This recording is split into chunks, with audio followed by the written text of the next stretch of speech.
চাওক এতিয়া অসমৰ ৰাজনীতিত আমি দেখিছোঁ এই বজলুদ্দিন আজমল যি ব্যক্তি এই ব্যক্তিটো অলপমান মানসিকভাৱে তেওঁ হেৰুৱাইছে, মানসিক অসুস্থ হৈ পৰিছে। আৰু এটা কথা আমি খুব আচৰিত পাইছোঁ যে এইগৰাকী ব্যক্তিয়ে বাৰম্বাৰ অসমীয়া জাতীয় জীৱনৰ বা অসমীয়া সমাজৰ নাৰী সমাজৰ বাৰম্বাৰ কিয় অপমানিত কৰি আহি আছে। আৰু শেহতীয়াকৈ আমি দেখিছোঁ, মই নিজে বি বৰুৱা মহাবিদ্যালয় অধ্যয়ন কৰা এজন ছাত্ৰ আছিলোঁ, মই নিজে প্ৰাক্তন BBN। আমাৰ বি বৰুৱা মহাবিদ্যালয়ৰ শিক্ষয়িত্ৰী ডক্টৰ গীতাশ্ৰী বাইদেউক যি ধৰণে অপমানমূলক কথাবোৰ কৈছে, যি ইটিকিং কৰি যি কথাবোৰ কৈছে, এই কথাটো কেতিয়াও ভদ্ৰ সমাজে গ্ৰহণ নকৰে। বজলুদ্দিন আজমল তেওঁ কয় যে মই ৰাজনীতি কৰাৰ পূৰ্বতে মই কিবা ধৰ্মগুৰু আছিলোঁ বুলি কয়, তেওঁ মৌলানা বুলি কয়। গতিকে এগৰাকী মৌলানা এগৰাকী ধৰ্মগুৰু বুলি নিজকে প্ৰচাৰ কৰি থাকে এগৰাকী ব্যক্তি, এই লম্পটগৰাকী ব্যক্তিৰ মুখত এনেধৰণৰ শব্দই শুবা নাপায়।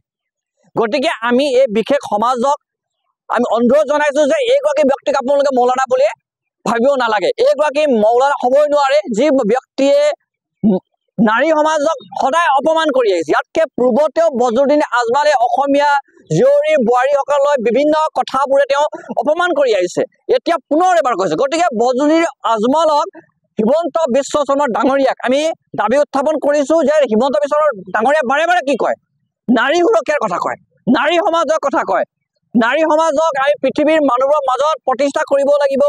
নাৰী বা ছাত্ৰ ছাত্ৰীসকলক আমি সুবিধাবোৰ প্ৰদান কৰি মেলি অসমীয়া জীয়ৰী অসমীয়া নাৰীসকলক দেশ বিদেশত গৈ তেওঁলোকক জিলিকাই তুলিব লাগে যি কথাবোৰ বাৰম্বাৰ কৈ থাকে। আজি এই অসমৰ জীয়ৰী ছোৱালী নাৰীসকলক ইটিকিং কৰি যি মন্তব্য আগবঢ়াইছে বজলুদ্দিন আজমলে, এইগৰাকী বজলুদ্দিন আজমলক হিমন্ত বিশ্ব শৰ্মা ডাঙৰীয়াই অতি শীঘ্ৰে আটক কৰা ব্যৱস্থা গ্ৰহণ কৰাব লাগিব।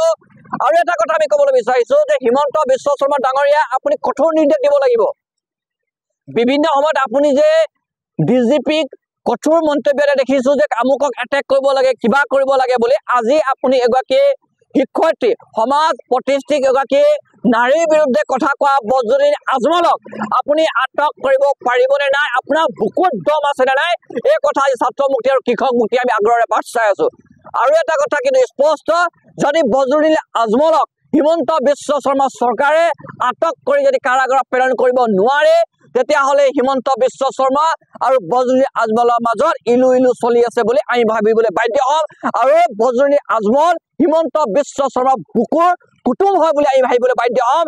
কিন্তু বজলুদ্দিন আজমলৰ এই যি মন্তব্য, যি ইটিকিং কৰা মন্তব্য, যি নেগলিজেঞ্চি যি মন্তব্য নাৰী সমাজৰ প্ৰতি, ইয়াক আমি ধিক্কাৰ জনাইছোঁ, গৰিহণা জনাইছোঁ। আৰু বজলুদ্দিন আজমলক সমাজ প্ৰতিষ্ঠিত প্ৰতিগৰাকী ব্যক্তি, প্ৰতিগৰাকী সমাজ, প্ৰতিগৰাকী জাতি ধৰ্ম বৰ্ণৰ মানুহবোৰে বৰ্জন ঘোষণা কৰিবৰ কাৰণে আমি অনুৰোধ জনাইছোঁ।